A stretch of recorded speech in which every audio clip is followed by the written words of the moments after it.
Hey everyone, PetCoachApril here with my man Stubby, and we are back today starting my new live schedule. If any of you are watching and you have been followers of me for a long time, you might remember I used to do several lives a week. I think at one point I was doing like 2 or 3 Q&A sessions a week, and had to stop that for a while because a lot of other things happened in life. But anyway, I'm slowly easing my way back in, so starting this week, sorry, my dog wants in on the action. Everybody's just so excited that mom's just sitting down and not in front of the computer right now. But anyway, for now, I'm going to start doing lives every Wednesday at 3:30 Eastern Standard Time.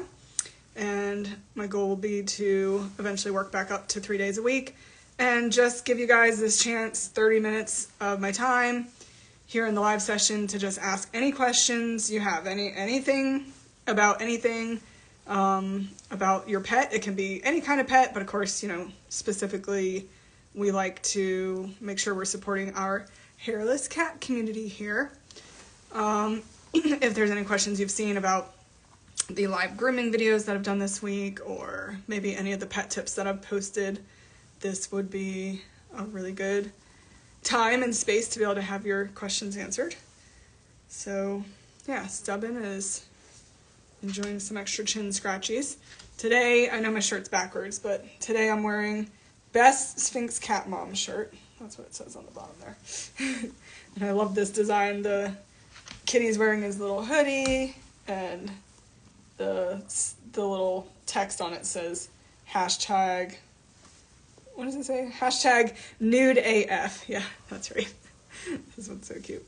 I wish that the camera was turned around. I think there's some way, I learned this before, I'll have to relearn it again. There's some way to start the live and have the camera flipped, but I don't remember how to do that. Anyway, so if anybody has any questions, just, pop it in there. It's nice to see you guys joining. But in the meantime, I will... My dog, she just can never get enough, can you? Could never get enough. In the meantime, I will go over my most recent pet tip video I posted, which is on the bird flu. And I know that, many people are kind of getting really anxious about the bird flu and up in arms about this right now. Especially in the cat world. Oh, somebody's question. Thank you, Kelly, for the question. Just wondering your thoughts about bird flu, and that's what I was starting to talk about, because I did a series of pet tip videos. Actually, it ended up being 3 videos that are on our page. So if you just go to our Reels section, you can scroll through and see the 3 pet tips about the bird flu specifically that I posted. But okay, so the thing is, this is being blown a little bit out of proportion right now. There was supposedly 1 case of bird flu in a domestic cat. So that means, like one of our cats that's a pet, not like an outdoor cat that's just feral or a barn cat. And that cat died of the bird flu. It is still not confirmed, however, if that case of bird flu actually came from the raw food. When I took a deep dive and looked into it and listened to one of the top holistic veterinarians in this pet health sphere, she did a bunch of research into this and found that the proof really just wasn't there. Basically, the testing of the raw food product wasn't done correctly. It's not supposed to be an open sample, and it was. And anyway, it was truly inconclusive.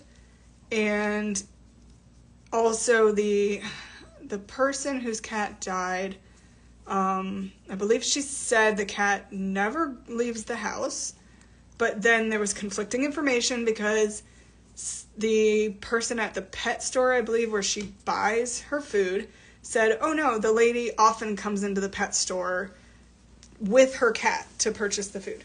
So clearly her cat was going in and out.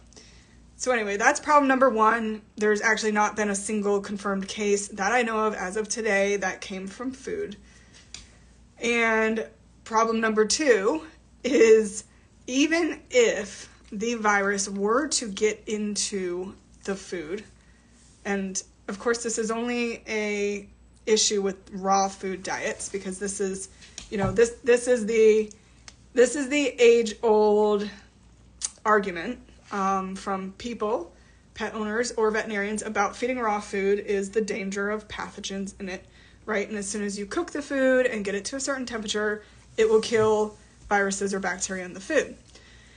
However, our cat systems are really good at handling any type of pathogen that might be in the raw food, because they have a highly acidic digestive system, really short digestive tracts. So, their bodies are made to eat raw food. That's what they would be eating every single day out in the wild. Our cats and dogs would never get cooked food. Clearly, we have lots of wild cats living outside, lots of wild dogs, wolves, whatever, and they're not constantly dying of things in their food. Of course, there's a little more risk when we're talking about mass factory, produced meats. That certainly gets more dangerous. However, our cats' bodies are really, really good at taking care of any pathogens that might be lurking in the food, number one. And number two, the best way to prevent your cat from contracting any type of illness from their food, whether it's E. coli or salmonella or bird flu, is to buy what's called human grade food. Because if you purchase human grade food, this food is going to be manufactured at a facility, a USDA certified facility that is also certified to prepare human food. This would be the same meat that you could buy in your grocery store, same chicken, same beef, turkey, whatever. And so that right there, that is your utmost best way to feed your cat the best quality food, is to make sure it is human grade food. Now, of course, that is more costly to get human grade because they're made at better facilities that use more strict requirements for certification and the reviews of the facilities, and making sure that they're clean and, not full of parasites and infestations of mice or cockroaches or whatever. So, they're much better facilities, so you're going to get a higher cost. So if you don't want to spend the extra money to get the human grade food, then I definitely would recommend, not just for bird flu, but for anything else to keep your cat safe from potential E. coli, salmonella, what have you, would be to then purchase a gently cooked food. As long as you get the food in the version that's cooked, then you're greatly, not 100%, but you're greatly reducing your chance of any type of contaminants, bacterial or viral or otherwise. All that being said, personally, I feed Stubborn a human grade food. You can find, I have a list on our website under the resources tab for all of my recommended cat food diets. And I have a category both for a fresh raw diet and a fresh cooked diet. And you can find the foods that I feed to him, and I've selected only human grade foods. So easy way for you to go on our website, jump on there, and choose one of the best options for your kitties. So personally, because I'm feeding a human grade food, and I know that it's going through better quality, made at a better quality facility, better quality testing, I personally am still feeding him a frozen raw quality human grade food from one of the companies. I switch it around. I don't always just keep him on the same food. It's really good to rotate your cat's food, not only the proteins like chicken, turkey, beef, lamb, but also rotate between different brands, because every different brand has slightly different recipes. So that's what I'm recommending to people right now. The big thing I will say though is several cats, I believe 7 got ill and 5 died from contamination eating raw milk. Now, these were all farm cats, and they were exposed to the raw milk on the farm. However, I know a lot of people in our community might be feeding raw goat's milk or raw cow's milk, but mostly raw goat's milk is promoted through some of the online brands or even some of your local like holistic pet stores, like the Primal brand. So for now, right now with the bird flu outbreak, absolutely that's the one thing I'm going to say that you should not feed is definitely don't be feeding any raw goat's milk. That is a big source of potential infection.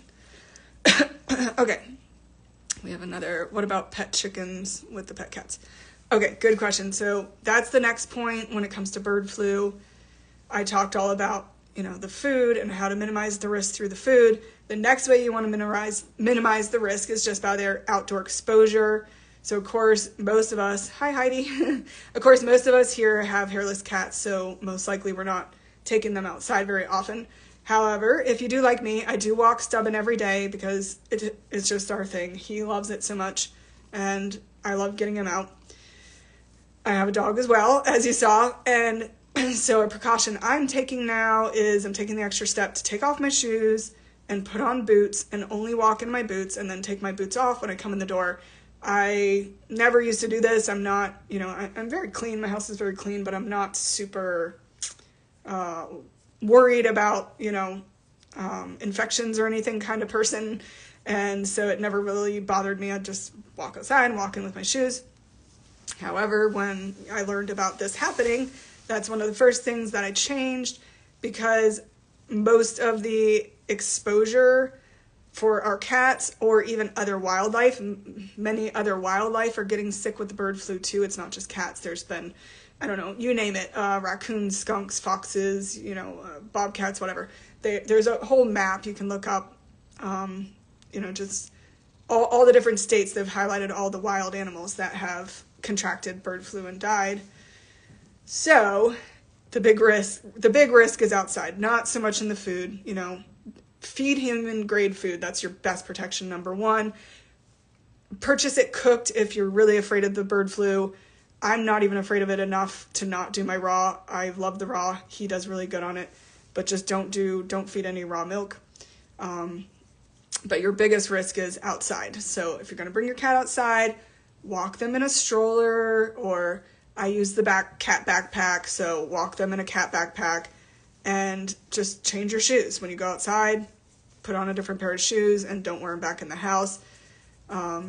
If you do want to walk your cat on a harness and a leash, you can do that. I just recommend using something to wipe their feet when they come back in. You can use just white vinegar is a really good disinfectant and safe for them to lick after. Or we sell pet wipes, reusable pet wipes with a solution. So you could just keep that by the door and wipe their feet when they come in. So back to the original question, chickens and cats. Yes, so absolutely. My neighbor right next door actually has chickens, which is really cool because she brings me free eggs from time to time. But, it's a concern. We have a lot of wild birds flying around. And of course, that's the number one source for this infection right now is the wild birds that are just out and about. So, I see all these wild birds flying around and she's got her chickens in the back. She does keep them in a chicken coop, so they're more safe. But absolutely, that's a giant risk. That's exactly what's happening in our food production facility. That's the big reason why the price of eggs and chicken meat has gone up, because I don't even remember the numbers, but we've had to euthanize like millions of birds because they've gotten sick in the food production, in the food production cycle for our food and the pet food. And so absolutely, I would not let your cat around any wild birds or any domestic birds like chickens right now. Let's see. What's the next question? Heidi, elderly cats and diarrhea. Giselle had issues towards the end. Is this common, and what to do to help prevent this? Okay, well, sorry to hear that Giselle was having this issue before she passed. That's extremely sad. So there's so many so many different causes for diarrhea. It's really hard to say.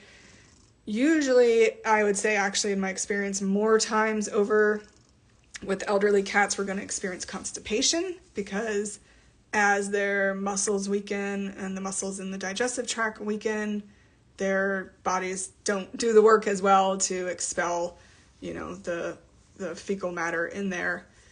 But diarrhea in an elderly cat, it certainly could be that their bodies just, their digestive system, especially their stomach, is starting to have a harder time digesting the food. Maybe they're also having some GERD issues, digestive acids, like digestive juices in the stomach are reduced. So either way, whether it's an issue of constipation or an issue of diarrhea, usually my number one first go-to would be to use a digestive enzyme, because in general, cats, just by nature, they don't produce very much digestive enzyme naturally for plant materials. Their bodies are really made to eat meat, so they have really good numbers of digestive enzymes for digesting meats, but not so great for plant materials. And of course, most of the diets we all feed do have some plant material. It's really best for cats. They should not have more than 5% of plants in the total diet. It should be 95% just the meat and organ and bone. But a lot of diets have a lot more than that. And that really strains the cat's system year after year, eating diets with more carbohydrates, because they just don't naturally have those enzymes in a high quantity. So the solution is use a good digestive enzyme powder on their food, and now they are eating with the food the thing that they need right away to digest the food. So it's extremely helpful in that situation. We sell a digestive enzyme on our website, actually, and a probiotic. Probiotics are sometimes helpful. Also for diarrhea, it depends on the cause. I feel like a lot of times people kind of go a little crazy with the probiotics and use them to more frequently and for longer duration than they really needed to. But sometimes diarrhea might be because the natural gut flora got thrown off in the body for whatever reason. Usually it would be for antibiotic use. So if she had been sick before with an infection and given antibiotics, I know there's been some cases where a pet was giving one antibiotic and then got loose stool for the entire rest of their life. That one antibiotic, their system was really sensitive and it just threw off all the natural flora completely. So probiotics can be really helpful if that's the cause. We also have a good probiotic on our website. They're definitely not all made the same, so be careful which ones you buy, or you're just really wasting your money. Like I said, there's so many causes.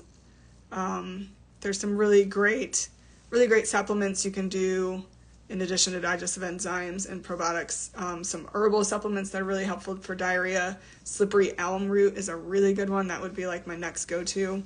And we also sell another one on our website called pine bark, and that really helps with inflammation. Sometimes diarrhea is caused just from massive inflammation in the GI system. Everything's inflamed and enlarged and irritated, and that just makes the system not be able to digest the stool well. It doesn't stay in the body long enough and just expels out as diarrhea. Another really cool thing that I've come across in the last couple of years for diarrhea is there's actually a company now founded by an amazing veterinarian. She's one of the top natural veterinarians in the country, and she created a fecal transplant supplement. So in humans, they sometimes do fecal transplants for patients that have severe, unremitting diarrhea, only in the most severe cases. But if it's so bad that the patient is actually at risk of death, then the insurance company approves a fecal transplant, and it saves the people's lives 100% of the time. It's just taking fecal matter from a healthy source with all the healthy natural gut bacteria that should be in there and putting it into the sick patient. Sounds disgusting, I know. This veterinarian developed a way to do this in cats and dogs, and not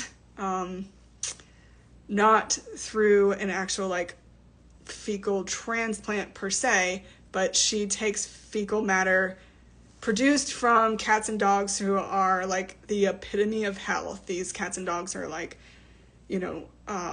never vaccinated and just fed only the best quality organic raw food, and like never in touch with any other outside, animals that could introduce anything into the crew. Just like the best of the best health of cats and dogs. And she takes literally, her lab takes the feces, freeze dries it, and packs it into capsules. And so now you have these little capsules. I think the company's called Animal Biome. I can send you guys a link if anybody wants to know. And so if you have a cat or dog that's been sick for a long time with diarrhea or loose stools, and you've tried a bunch of other things, I wouldn't go to this first. Like when I work with one of my pet health clients, the first thing we're going to do is change the food. 95% of the time, the diarrhea or loose stool is solved by changing the food. We're going to add digestive enzymes, add probiotics, try the herbal powder, the pine bark. But if all those things have been done and have failed, then the last go-to I will recommend to people is a fecal transplant supplement. And you literally just give your cat or dog like 2 pills a day. And I mean, there's just so many miracle stories. Like you can see on her website that pets have been sick and sick and sick for, 5 years, 10 years, or like they're so sick, like they're about to die. And, just they take these stool pills for like a day or two, and just like literally overnight can dramatically improve their health and solve their gut issues. So that's a really cool thing that, I don't know how long she's been doing it. Maybe, I think she's been doing it in her own practice for probably like 20 years or something, but just recently I think it's getting, been being made available like online and stuff, maybe the last 10 years. So it's not very known about right now, but I guarantee you, mark my words, like more and more people over the next 5-10 years are going to be aware that if your pet is sick, maybe they were just born with a really weak gut system, or maybe they got really sick and they were on antibiotics for a while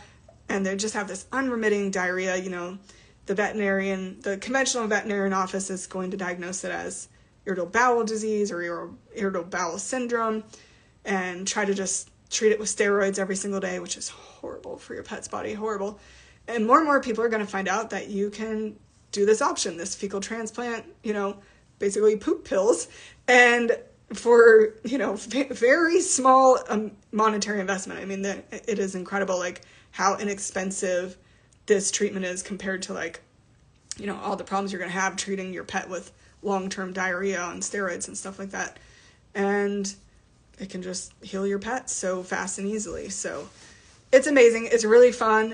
What I do every day, just being really in depth into the pet health world is really fascinating. There's so many things going on like that the average pet parent doesn't know about. Fecal transplants. There's really good work going on with like ozone therapy for pets and doing all kinds of amazing things, and even stem cells for pets. Like it's really cool. The pet world is very progressive. There's been just in the last couple of years, a medication now called rapamycin that's being used to treat HCM, heart disease, in our Sphinx cats, which of course is just huge because that's been an illness that just, there wasn't very many good answers, and unfortunately a lot of Sphinx cats developed that, and a lot have passed away from it. Also FIP disease, FIP virus, like, it was nearly 100% fatal for the entire time that we've known about this virus, and now there's an available treatment, and it's curing, I think, 93 to 95% of cases. I've seen just mountains of cases of cats getting cured from that medicine in the last few years. So it's amazing. It's fun. I love what I do, and I thank all of you for supporting our small but growing business, and allowing me to have this opportunity to share all this information with you guys and do the work I do, be in this space, it's just, it's a dream come true for me, and I know it helps so many people. I mean, it's just amazing to be able to help support our adorable hairless kitty community every day. So that's it, though. I'm running out of time, and thank you all for joining. And any other questions, just stick them in the DM, and we will find your answers. I'll see you guys back here live for Stubbins. What is he getting? Saturday, I think he has to have his nails done, so I'll do a live grooming on Saturday, and then I'll be back for another live Q&A next Wednesday. See you then. Bye.